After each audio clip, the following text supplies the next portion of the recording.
BJP Congress మధ్య పోటీ ప్రముఖ సెఫాలజిస్ట్ సంజయ్ కుమార్ అంచనా ఆంధ్రప్రదేశ్లో జరిగిన ఎన్నికల్లో తెలుగుదేశం పార్టీ వైకాపాల మధ్య పోటీ నువ్వా నేనా అన్నట్టు సాగినప్పటికీ మొగ్గు తెలుగుదేశం పార్టీ వైపే కనిపిస్తోందని ఢిల్లీలోని ప్రముఖ పరిశోధన సంస్థ centre for the studies of developing society CFDSకి చెందిన senior psephologist professor Sanjay Kumar తెలిపారు.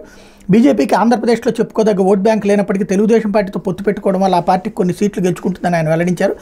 CSDSలో ఎలక్టోరల్ పాలిటిక్స్పై పరిశోధనలు చేసే లోక్నీతి ప్రాజెక్టుకి కో-డైరెక్టర్గా వ్యవహరిస్తున్న ఆయనతో ఆన్లైన్ వార్తా సంస్థ ఎడిటర్ జీ వ్యవస్థాపకుడు సీనియర్ పాత్రికేయుడు విక్రమ్ చంద్ర తాజా రాజకీయ పరిణామాలపై సోమవారం ముచ్చటించారు.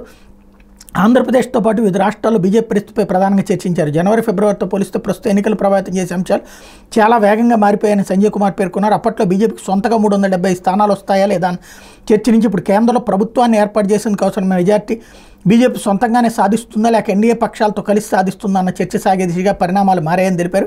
ఎన్నికల్లో దేశవ్యాప్తంగా ప్రభావితం చేసే బలమైన జాతీయ స్థాయి అంశాలు లేవని వివిధ రాష్ట్రాల్లోని ప్రాంతీయ అంశాలు ఆకాంక్షలే ప్రధానంగా నిలుస్తున్నాయని ఆయన అభిప్రాయపడ్డారన్నటువంటి వార్తని హైలైట్ చేశారు.